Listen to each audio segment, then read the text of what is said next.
1400 साल पुराना धर्म दुनिया में जब से वजूद में आया, इंसानियत को दो धड़ों में बांटना शुरू कर दिया।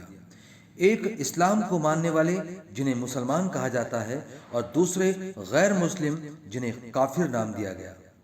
इस्लाम की नींव तो पवित्र भाव से रखी गई थी और कुरान पाक में इंसानियत के हक में खूब उम्दा बातें बताई गई हैं, लेकिन इसे मानने वालों का व्यवहार और सोच बड़े सवाल पैदा करता है। शुरू से ही खुद को खलीफा घोषित करने के लिए किया गया खून खराबा इस हद तक पहुंच गया कि यह शिया और सुन्नी की जानलेवा जंग में बदल गया और आज तक जारी है। इतना ही नहीं, इनकी मानसिकता पर ये इस कदर हावी हो गया है कि खुदा की बनाई इस कायनात में अब इंसानियत के नाम पर सिर्फ मुसलमान ही हैं, बाकी सभी इंसान काफिर हैं। और कई देशों के मुसलमान तो सिनेमा और संगीत को भी हराम मानते हैं, लेकिन शरीयत कानून को जबरन मनवाने के लिए हत्या और बलात्कार बेहिचक करते हैं।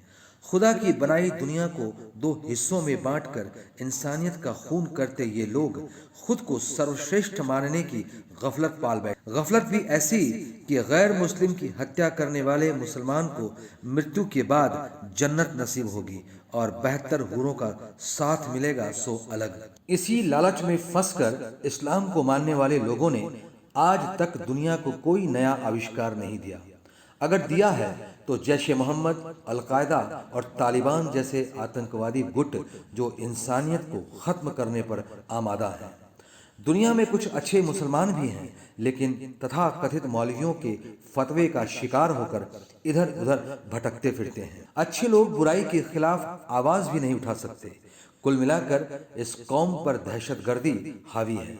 पाकिस्तान में अल्पसंख्यक हिंदू जो पहले से ही कमजोर हैं, उन पर अत्याचार करने में यह खुद को बहादुर समझते हैं। वहीं दूसरी तरफ चीन उइगर मुसलमानों को, उनकी मस्जिदों को, संस्कृति को, महिलाओं को कुरान पाक से दूर कर रहा है, तो डर के मारे चू भी नहीं कर पा रहे हैं। जबकि भारत जो मुसलमानों के लिए दुनिया का जन्नत है, यहाँ जरा भी कुछ होता है तो हिंदुस्तानी और पाकिस्तानी मुसलमानों की चीख निकल जाती है।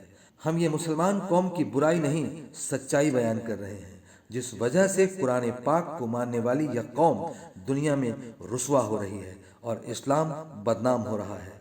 ऐसा लगता है कि खुदा के इस्लाम पर मुल्ला का इस्लाम हावी पड़ रहा है।